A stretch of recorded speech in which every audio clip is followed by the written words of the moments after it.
只是日常的使用，哈，它包括就是说。不只是日常的对话，当然是非常重要的，生活里面的使用当然非常重要。但是当代的优秀的文学的创作者呢，使用这个语言来创作呢，也是非常重要的。写诗啊，写散文或者是写小说，那透过邀请7位当代重要的作家、客籍作家来使用母语创作，会产生什么样的成果呢？这个就是这个计划当初的一个设想嘛，哈。那经过历经，其实现在已经将近快要2年了，从启动到现在将近了2年。这2年的时间呢，就7位作者都交出了他们的作品，哈，就是各位也可以看到的，哈，还有待会那边外面也有陈列的7本书，总共有3本小说，2本散文跟2本诗歌这样子啊。那今天我们就是邀请到5位的作者，其中的5位作者来这边跟大家分享一下。他们这1年的这本创作，好，还有这1年的这样子一个创作历程，哎，好，这个待会，好，那有一位非常特别的读者来了哈，我们是不是要先介绍他？好，就是有一位，当然来到书展的都是读者。读者们都是非常优秀的哈，但是我们今天有一位特别的读者，因为今天这个计划，这个客语文学创作计划呢，就是在他的构思之中开始的。客委会前主委杨长正前主委，今天你们可以来这边哈，就当我们的特别的读者，真的是太开心了哈。好，那我们现在就。让大家跟大家分享一下这7本书的创作，就还是从这边开始好不好？我们就从这边这样过去好不好？可以吗？可以，好，照这个顺序。第一位是小说家高逸峰，那大家都很熟悉，小说家高逸峰呢，过去写了非常多的科幻小说。那这次他的创作也一样是用客语写了一个客语的科幻小说哈。那请高逸峰跟我们分享一下。谢谢慧晶当然今天特别开心终于可以在这边的现场看到前主委就是常正兄，对，因为没有前主委的起头我想这计划应该很难展开所以我想仅代表我自己向常正兄致上最高的敬意，这样，对，这次其实是很开心，就是可以有机会在客委会的邀请下，重新思考母语写作这件事因为我的第1本短篇小说集其实就是用客语的谐音字来创作，可那个时候创作其实原则上完全没有按照现在的客语词典因为那个是1999年就是26年前写的小说。所以那个时候，可能自己能够思考的所有东西都是声音。我就是小时候在三合院长大的那个声音。那个三合院其实很微妙的，其实我小时候不知道，后来是因为这个张典婉的女士的这个研究，慢慢的爬书才发现就是原来我成长的那个三合院是林海音先生他父亲的古厝，就是他的故居。所以因缘际会的就是我也去爬书了我的长辈们，去了解我那个三合院因为我的母亲姓林就是跟林海音家族是不是有关系我的母亲跟我说，很有可能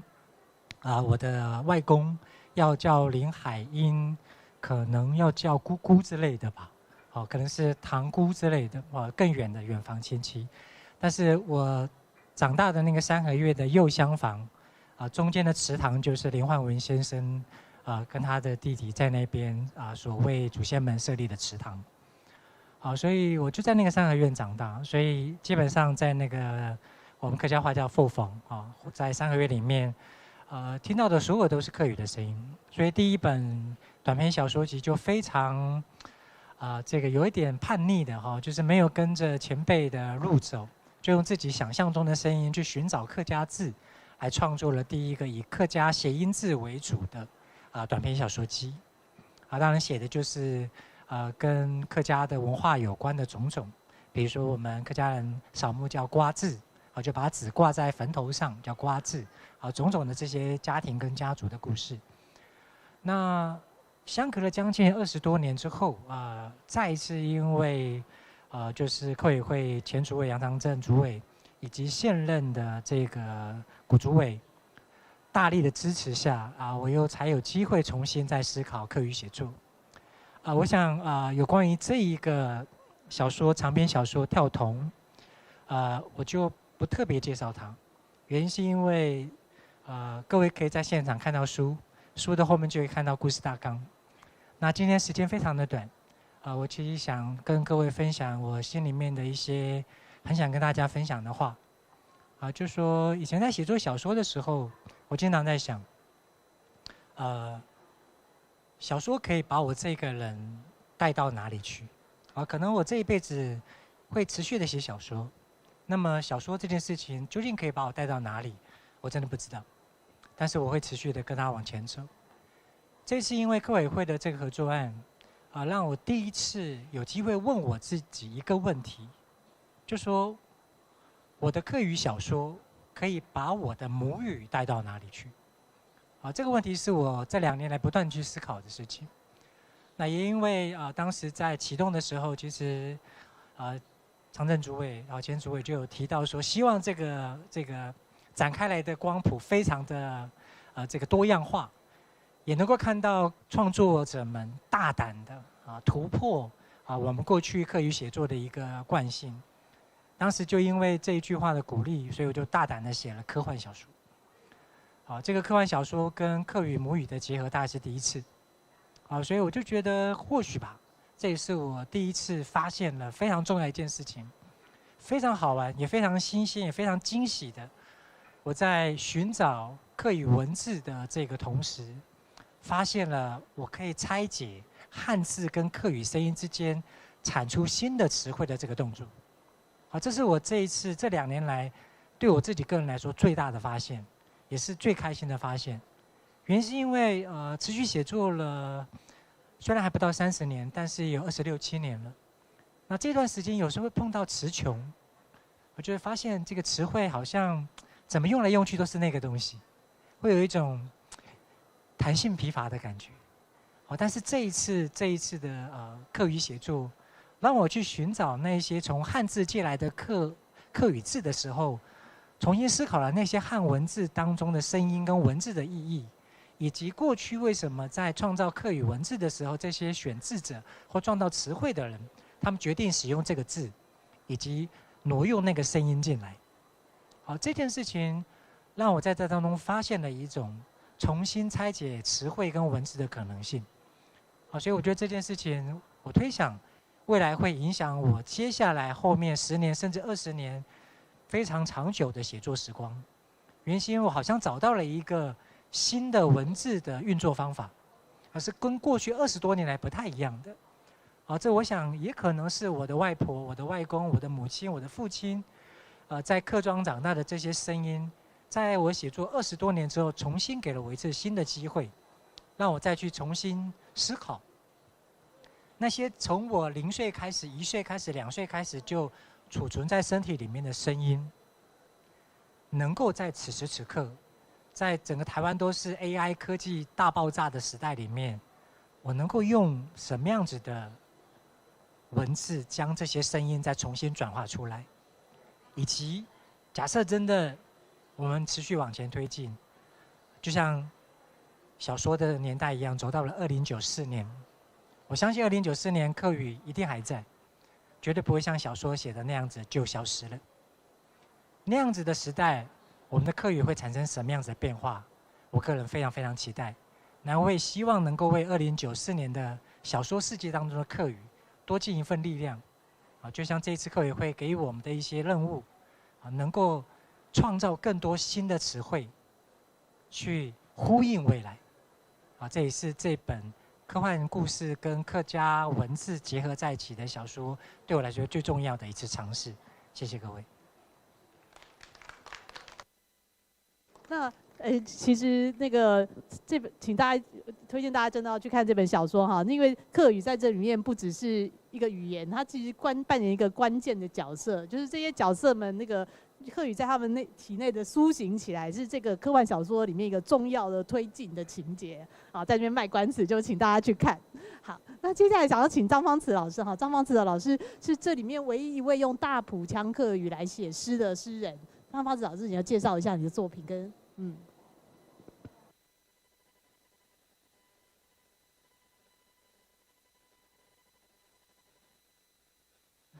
各位朋友，大家好。也很感人东西来 TPI 太不强来相遇嘛。我用东市的大埔腔。那这本诗集其实它的诞生地应该也是在东市的我们家的山上。因为这个疫情后，我几乎花很多时间都在陪伴老人家，因为爸爸妈妈也都年纪大了，所以这个封面的这个字 "name" 这个字是我请我爸爸写的，然后内页的这个小字是我妈妈写的，然后其实这有一个小故事，我就请我爸爸写的时候，我妈妈就一直在那边指导。那一个要长一点，那一撇要长一点，这个点太大了，就在那边两个人就在那边就斗嘴了啊。但我就觉得这画面我很幸福，我就把它拍照下来。然后呢，本来只是想说就用爸爸的，可是实在是我也觉得妈妈很认真，而且写的字其实我觉得也很有艺术感，所以我就觉得这两位都是可以和我一起的这个家人，然后，那刚刚说这一本书，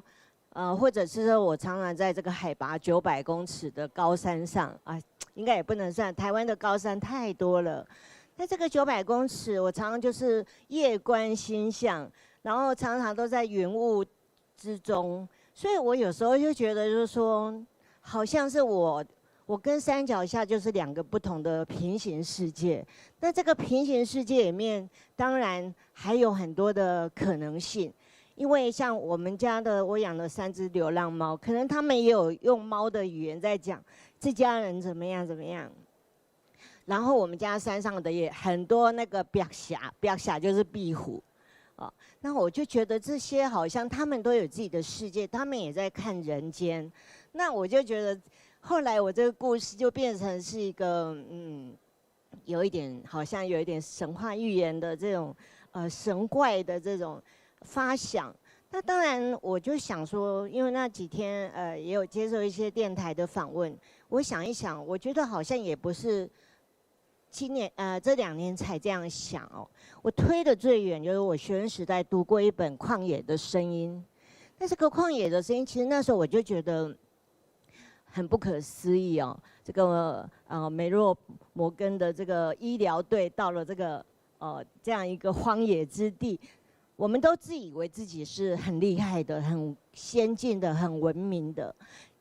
但是呢，一遇到很多的那个部落这些先民的时候，才发现其实我们用的才是很落伍，都还需要用到有形的东西，所以我就觉得，我就开始。其实那时候是国中的时候读，我会觉得好像就一个故事的感觉。但是我后来想，我的确是在我写作的一路上，我都在思考人类的文明是什么？为什么要这么多的战争？为什么要那么多的人祸？这些历史发生，好像我们这一代是幸福的，像妈妈他们还有经过2战，爸爸妈妈那一代，那。这些战争对人类，难道后来的都没有觉悟吗？还是就是一直在思考，就是说这个文明啊，到底我们走到现在，文明是什么？是不断有好用的东西、科技的东西吗？还是内心里面有追求一个真正的作为一个人的价值，作为一个灵魂的完整性？那当然这些点点滴滴，我就开始乱想哦，乱想我最会。好，所以呢，这个故事啊，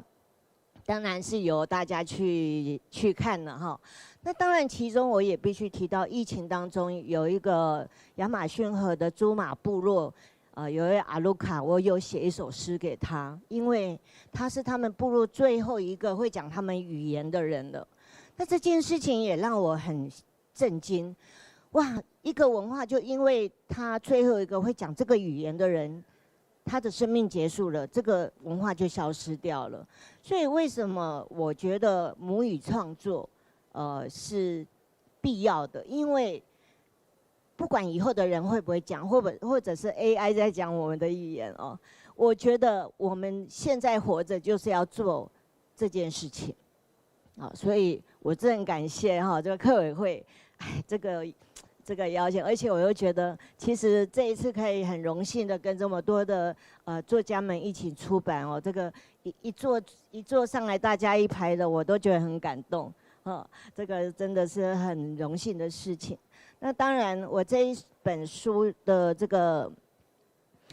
思荣刚刚也有问我说，为什么不用娘嫩呢？对，计划中我是用娘嫩，后来我把那个娘就是闪电的闪拿掉，就剩下这个字的 name 就是电光的意思。那这个电光就是它是一个光亮，那也就是说，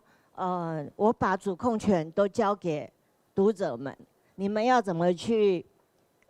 要闪还是要怎么样，就由自己来决定。那当然，这个书面封面哦，其实非常感谢静文学从文字的编辑一直到整个封面的这个设计哦，我觉得就是真的，他们也有被电到，也有被闪到，也很养难的哈，所以我就觉得说，这个真的是一个就是说客委会团队哦，我们的很多公部门的团队，到我们静文学的团队，到我们今天站出来这个团队，我们真的是想把卡法。用卡法了一下，用最好的这个我们觉得无上光荣的这个母语可以呈现。那在这个过程，因为我的大埔腔，住在都市以后啊，常常都要回去进修啊，都赶快去找我们东市的老人家啦，还有一些研究者啊，去跟他们讲加减聊天。这样子对于我们的语感哦，因为我觉得写作绝对不是说我用华语思考然后翻译成客语，而是我直接频道就是客语，这样子才有味道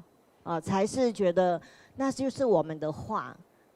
那这一本故事里面，从一个写作者的质问，我们到底谁是跟我们一样的人？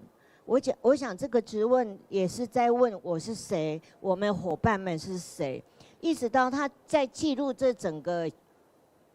宇宙在时间长河上的有一些大屠杀。那这个大屠杀，我是刚好看到那个一个就是奈利萨克斯的作品。那他就是犹太民族，就是纳粹的这个大屠杀。我看到这首诗是很震撼的，所以我也就是慢慢把很多我的一直还在的那些问号，就是一个梗，一直铺在那个内容里面。其实这个问号呢，我也是丢给所有的阅读者，也丢给我自己。我到现在还很多问号。好，我想今天跟大家分享到这里，谢谢各位。谢谢。好，那个我自己是读那个张放慈老师的诗集的时候，我觉得我学到很多那个客语里面对那个天气还有自然现象的那个描述，都很有意思。包括你刚刚讲的那个娘嫩这样子2个字，这样。对，好，那接下来想要请罗世荣老师，罗世荣老师是金曲奖这客语最佳的，包括就是他也创作，然后自己也是歌手这样子。那这是你的第一本诗集，对不对？《月光归路》，来请罗世荣老师。大家好，我想如果大家对我的音乐熟悉的话，大概都会知道2002是一个大爆炸的一个对我生命来说。对我嘅生命来讲，因为整理800个诗，罗浪诗文集，故时呢规则嘅诗歌，韩国7个母语，对我来说那个火种整个是点燃的，那当然，因为非常什么，哈维非尤其重振主义嘅样式，按太大咩？暗后大没哈，有暗那个非常具有一种实验性，然后又带有一种开创性的哈。因为呢，客语走入到当代，不管从文化或语言的角度，要如何再继续破跟立。我想这个是确实是很重要的一个任务。那我基本上我之前都是做音乐，可是事实上我的第一首诗就是在我的序言里面，凝视在玫瑰长第一根刺之前。这个事实上后来我明白，我在大自然里面更明白文化是如何种出来、长出来，语言是如何长出来，人的生命、人的爱、人对待世界、天地之间，这些又是如何长出来？所以呢，我想我自己事先诗它教导我，大自然教导我之后呢，我再重新回看我自己的母体文化跟母语，我发现它的世界是跟这个宇宙一样无限大、无限可能的。好，所以呢，诗对我来说，诗它是具有身体的，文化也具有身体，它是可以触摸、可以嗅闻、可以拥抱、可以想象、可以感知它。好，那诗也同样的，它不是一个纯然抽象的，它一半真实，一半抽象。好，一半想象，所以呢，文化的建构、语言的建构，甚至作品的建构，更不用说，它必须要有想象。然后，所以这个想象呢，要如何的，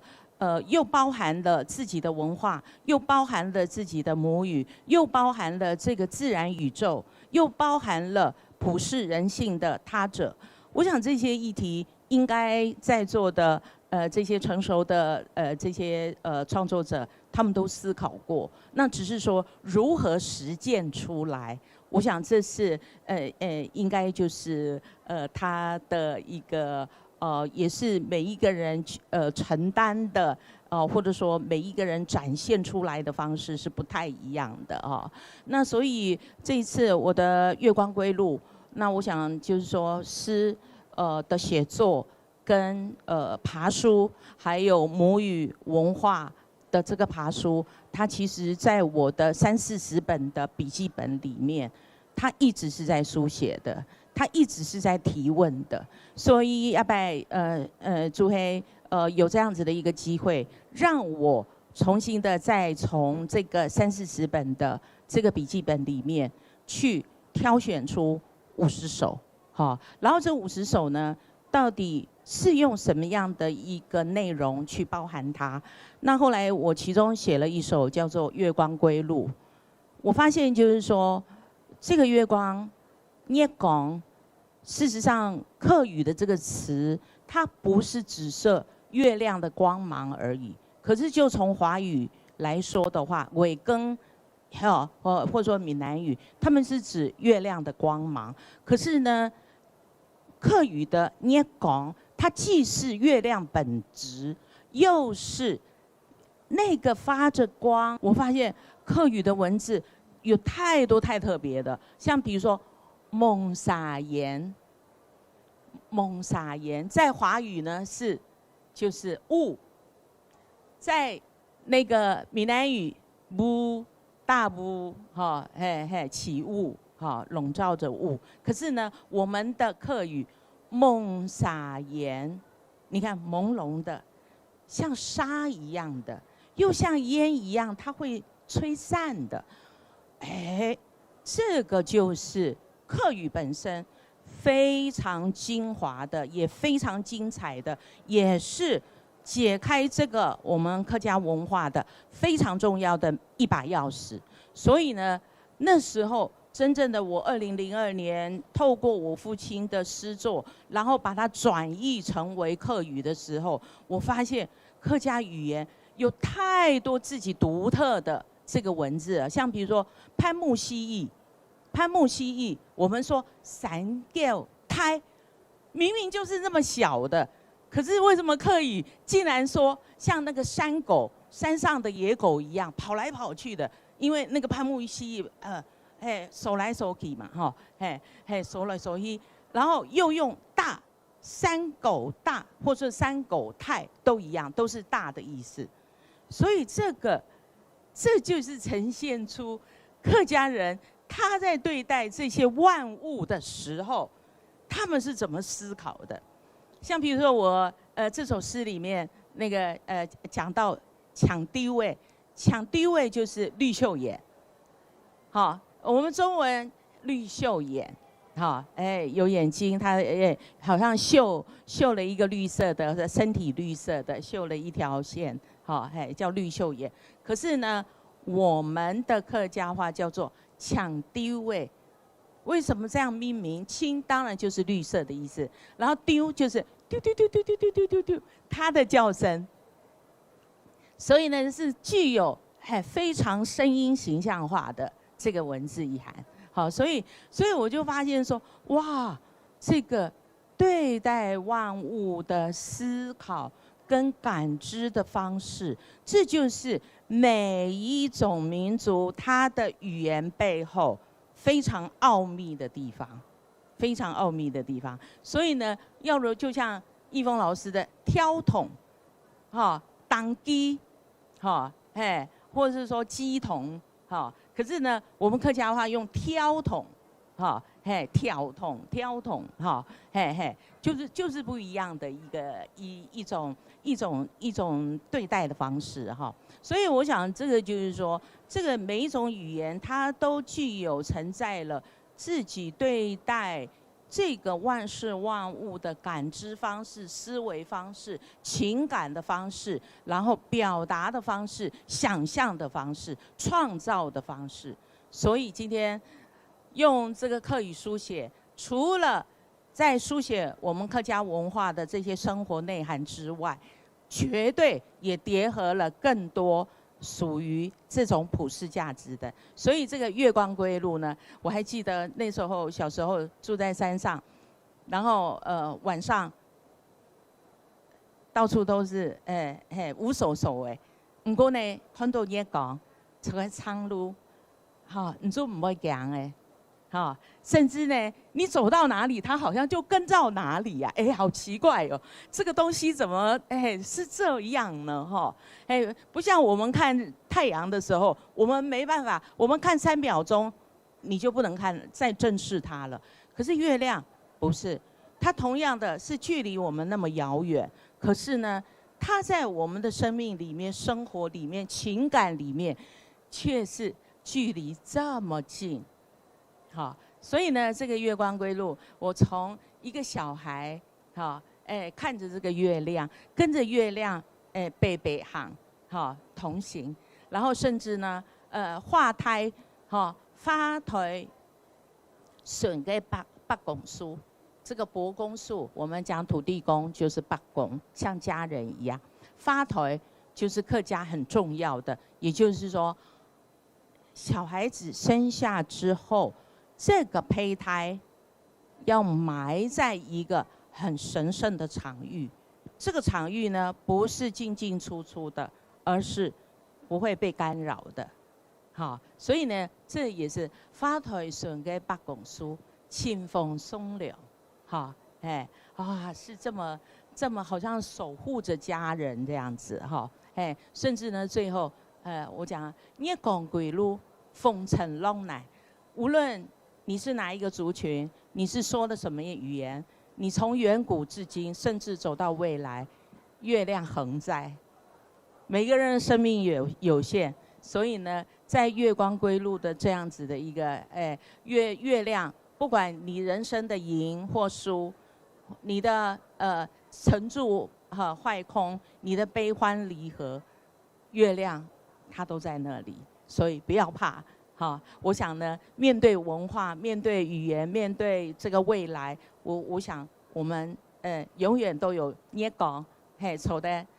归路的走个长的人呀的，所以呢，红尘落泥，所有的一切好像回到这个红尘落泥，回归这个尘土，然后可是月光归路，吞吐大荒，我们的活着吞吐呼吸。继续活着下去，勇敢的再往前走。好，所以呢，这个我的诗集里面呢，就包含了生命的诞生、死亡，然后或者说爱情，或者说离散，或者说对爱与精神家园的重建，这些都包含在里面。好啊，谢谢大家。非常棒哦，谢谢罗思荣老师。接下来我们请张志新哈，就是志新去年才以那个秀梅得了台湾文学经典奖，那今年推出的新作品是全客语写作的好密线仔，来请你谈一下。谢谢。大家好，我是志新。那这一次出版的作品叫做《米函》。那《米函》其实收录了很多我在中央大学客家系电子报的散文。那《米函》就是它的在上面的第一篇文章。那有人知道米函是什么意思吗？可以看字面的意思，它其实在火龙尾是蒙拉，对。那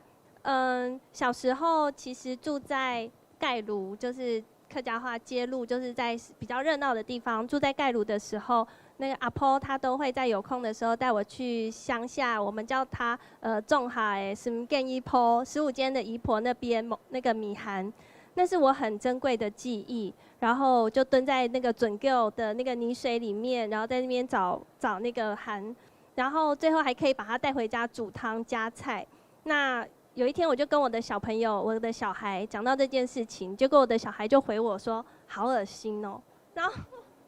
我就说怎么会恶心呢？我觉得这真的就是世代的差异，他没有经验过我小时候的那样的童年的经验，所以我希望这一次可以用客语的方式，然后来写，然后来寻找这个过去的记忆。那就像我小时候在那个准狗里面找那些函一样。那我记得我开始用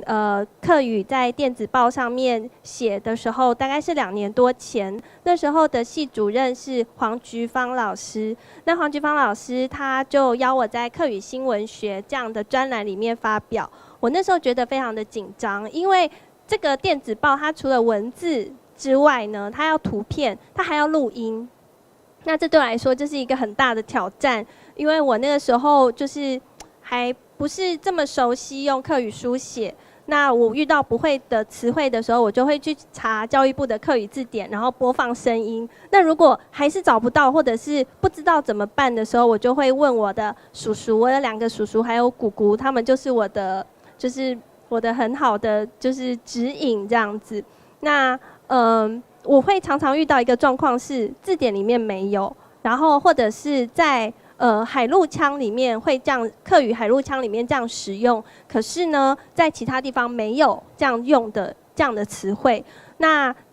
这个时候，我觉得我的作品里面有一些篇章，它有点像是失落词典，就有一本小说《失落词典》，就是我在寻找的过程里面，会去把一些平时比较少用，如果不记录下来就会被遗忘的词汇留下来。比如说，我有提到过有一篇叫做“盆吞”，就是饭囤，吃饭的饭，囤积的囤。有人听过这个词吗？就是在客语字典里面没有这个词。那我会发现它其实是因为我在客家电视台有看到有一个介绍客语词汇的节目，它介绍了一个词叫百篮肚，巴兰肚就是100个篮子的肚子，就感觉这个就很会吃的人这样子。那可是我从来没有听过这个词，所以我就趁我回湖口的时候，我家是俺海夫口音，我是湖口人，那我就问我阿婆啊，问叔叔，还有我的阿金。那阿金在海陆腔里面是婶婶的意思，就跟其他的腔调可能有点不一样。那我的小阿金是印尼的客家人，那他们都说没有听过这个词。那我就问他们说，如果要形容一个人很会吃，要怎么说？他们想了很久，好不容易才想到饭囤，好这个词，盆囤。那好像是可以吃很多饭，囤积在肚子里。那个时候就是我记得那是下午还没有5点，然后我的大儿子因为他12岁正在发育期，他就一直喊着动药啊，要吃东西，然后他就去走哈，就盛了1大碗公的饭，然后就鸡酒，然后就一下子就吃光了，喊着要吃第2碗。然后我姑姑刚好经过，就说：“哎呦，安莫吃了，盆吞呐。”然后我那时候就马上把盆吞这个词记下来了。原来有这样的词，这个词从此在我脑海里就留下了很深的印象。那如果没有去发现、去寻找这个词汇，它可能就会因为说的人越来越少，然后就流失了。所以也许我小时候也曾经听过这个词汇，但是我没有把它记下来，没有留心。所以当我重新把它捡回来的时候，我会回想很多我儿时的记忆。那这些种种就构成了这一篇盆吞。我觉得它是一篇很可爱的散文，希望大家也可以去读读它。它没有很长，这样。那这种熟悉又陌生的感觉，就是我在写这本《米函》它最大的体会。因为这些熟悉的声音，它会召唤我过去的记忆。但是呢，我同时必须花很多的时间，让自己沉浸在客语的这样的一个语境里面。那这本文集里面还有收录我自己很喜欢的一个小说，叫做《打拳头》打拳头。它其实是在讲，我其实前2天才访问我们家族张六合家族的族长张福普先生，然后他才跟我讲，以前就是北部的客家人比较穷困，必须要练习，请师傅来教打拳头，才能够跟喉咙音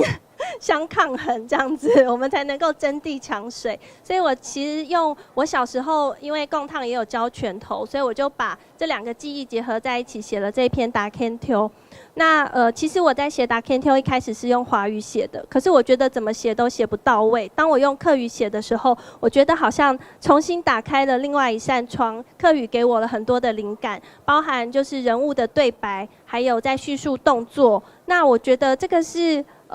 很不一样的。比如说我在里面用了很多聊小 boy， 就是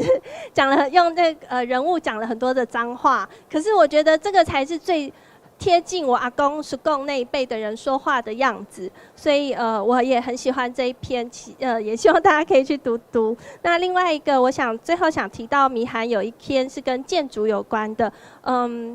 像是我里面其实写到义民庙啊、妈祖庙啊、八贡庙啊，这些地方都是我小时候常常去的。那里面还有一篇叫做《祖塔的规矩》，祖塔的规矩。那为什么我会想写这一篇？其实是因为我们的祖塔在很多年以前，因为我们族长张福普族长的努力，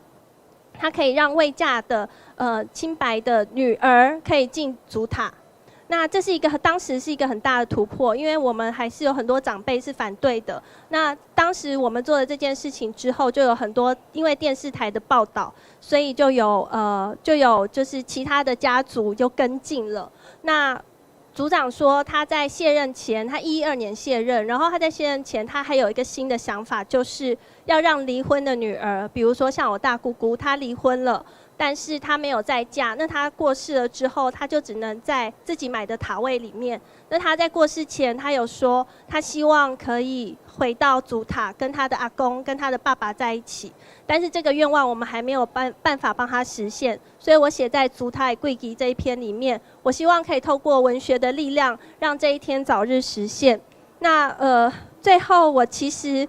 这一次可以跟这么多优秀的作家一起出版客语作品，对我来说，是非常有意义的事情。我想要谢谢前主委杨长正先生，然后谢谢现任的古主委，那也谢谢客委会，谢谢静文学的团队，非常非常多的人，让这一次我可以尝试这个全客语的计划。谢谢大家。好，接下来就请吴明老师。先说谢谢好了哈，这个免得忘了。这个博硕士论文最重要的就是那个 acknowledgement 啊，谢谢杨主委啊，非常感谢。说点就是，杨主委算我学弟了啊，但是很多事情走在我前面。啊，所以我是跟着杨主委走啊，然后这个廖处长啊，这个处长，客委会廖处长，客委处长，廖处长，这个帮了我很多忙哈。除了这次写作之外，另外我前几年因为担任客传会的这个这个董事，所以跟廖处长联系比较多。就好，简单讲，我都先讲别人的事情，好，譬如那张照片里的我们，就是客常会拍的，很多人都唔记得了啊。好，那么我也要在这里谢谢我的客语注释的其中一位啊，好，张简敏熙，非常谢谢。他是四县人，然后来注我这个海陆腔，哈，所以这非常非常厉害，速度快，而且做得很好啊，非常非常谢谢。如果不是他，这次6本书里面就会有1本印不出来，不是开玩笑。我的书到12月的时候，还注释做不到1/3，鸡飞狗跳，他跳进来帮了很大的忙，非常感谢。好，这个有朋友听到我的书名的时候就说：“哎，你的书名是《丰田岁时记》，丰田，他妈的，我还Toyota嘞！对你真讲对了，我那个村子真的就是Toyota啊，日本移民村啊。那么我的这个，因为我跟志新写的大概就是客家的生活啊，种种。而且在这里宣布一下，其实她是我女儿，这样啊。其实是开玩笑，因为她爸爸妈妈都属狗，我也属狗，所以，除此之外，我们是远亲啊，我们是远亲，而且我们都来自湖口，啊，我们讲的客家话是非常非常接近的。不过我刚刚一听也发现还是不太一样啊。譬如湖口腔讲鸡会讲盖而我们花莲的海事腔是讲 gay a， 我们讲 gay a， 还有他刚讲那个宁吞呢，盆吞呢，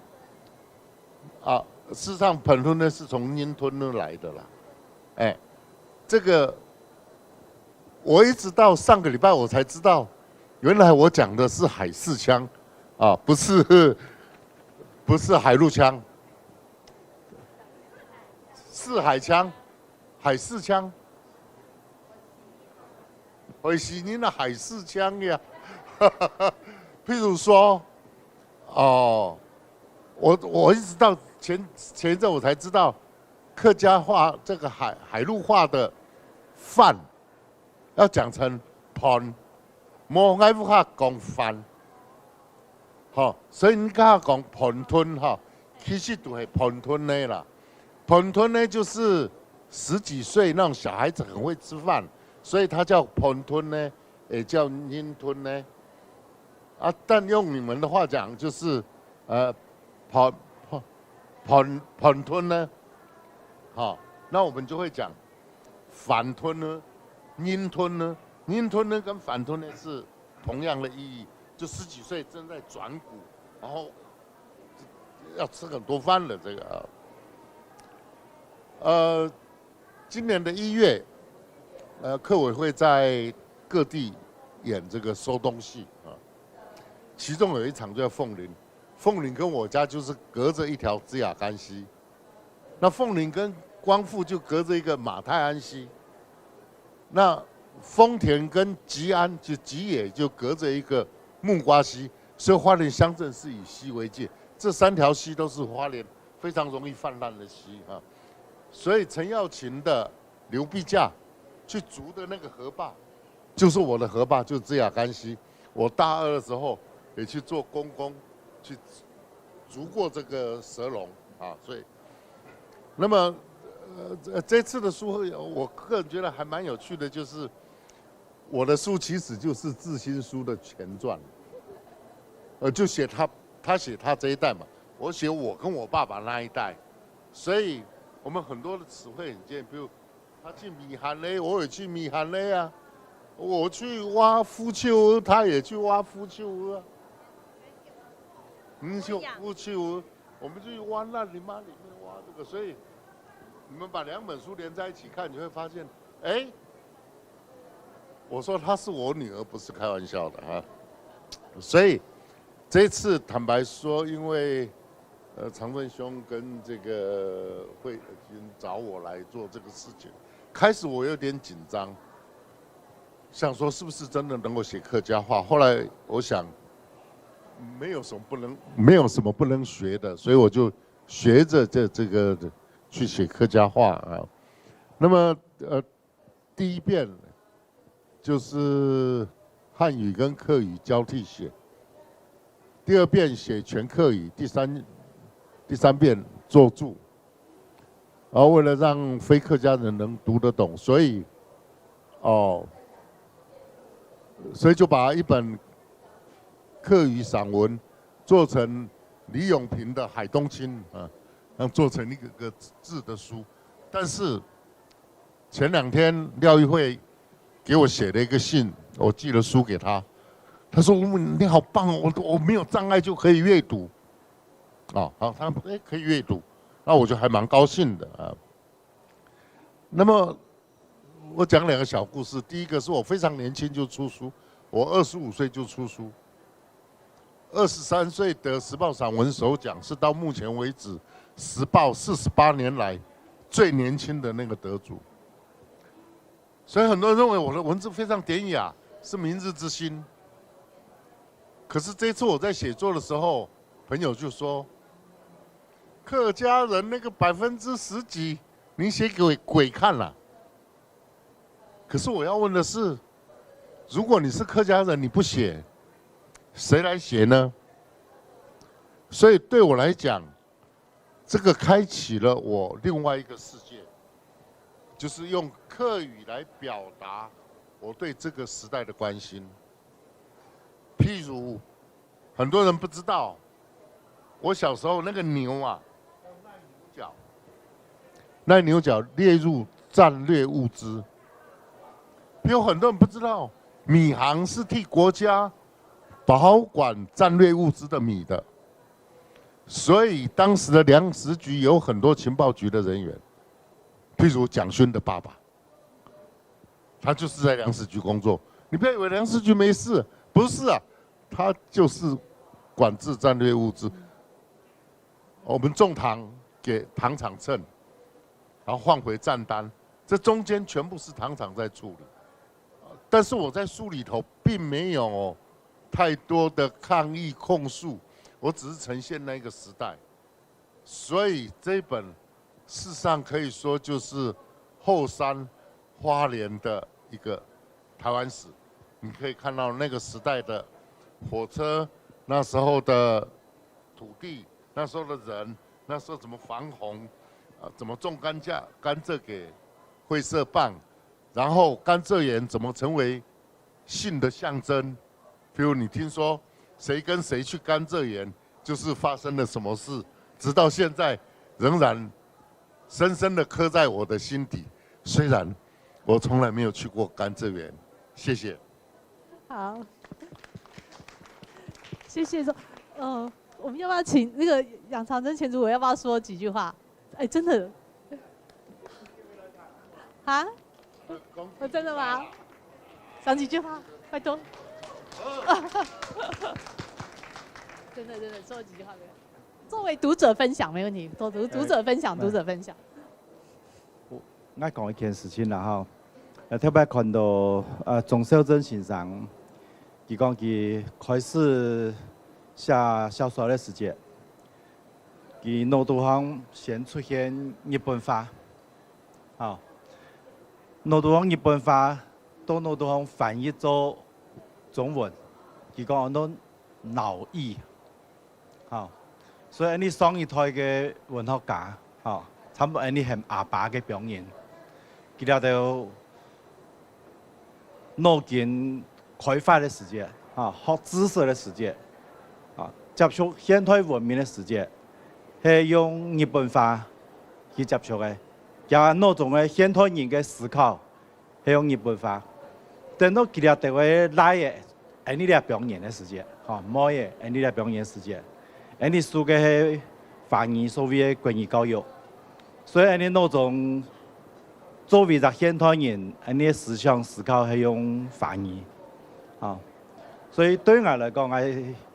人生我也开始用客家话写过多杂志写过文章，啊，叫做客家运通。对我来讲，老中路的经验穷样，啊，我经过一长段的时间，必须在脑海当中用法语思考，用客话来写出来，啊，所以你连杀2团人，啊，同样生活在出面体，啊，同样的生命经验，哈。听下高一峰讲到，讲2049年啊，94年，唔因为啊。94年哈，讲含有客话哈，我冇樂觀啦吼，完全冇啊。2049年我都係當翻譯，啊，正因為有咁樣翻譯了擔心，怎麼有呢個計劃？我曾因為講，任何一種語言，佢個生命出嚟人講法講出來，但是呢個語言嘅靈魂。係透過文學寫出來，啊，所以你過去推動客話，係推動係他個講，啊，恢復佢個生命。但是呢，看起來呢個生命係蠻希望，但是感覺冇乜靈魂，啊，冇乜個主題，冇乜個性，所以要靠作家那個寫出來哈。斯洛文尼亞有一隻當上嘅神父哈，佢最早寫斯洛文尼亞文嘅。書哈是一本食譜，啊，斯洛文尼亞文的第一本書是一本食譜，啊，從德文翻譯的，他就是用這個方式把自己的母語寫下來，然後讓那個母語在日常生活裡面重新活過來啊，所以在座各位任務非常的重大，把老客家話靈魂寫出來了啊，安知些感謝大家。好，謝謝楊主委哈。那個我們因為那個待會的這邊時間安排的比較緊湊，我在這邊說明一下說，如果大家對這7本書有興趣啊，可以在那個客委會的展位，或是靜文學的展位都可以買得到。那客委會的展位有在書展期間有限定50套的特價。啊，限定50套的特價，大家可以去看1688嘛，哈，就7本1688，知道只有在書展期間的限定，好。然後這個我們接下來3月還會有3場的論壇，就是小說、詩歌、散文各1場，好，請大家再到時候去看一下那個靜文學的臉書粉絲專頁的這個公告時間，好，我們到時候會有更詳細的機會來詳談這些創作經驗跟作品。那今天因為書展的場地時間有限，我們就先來大合照，來大合照，怎麼樣拍？怎麼樣拍？大家先在台上，主委一起，處長一起，處長。對。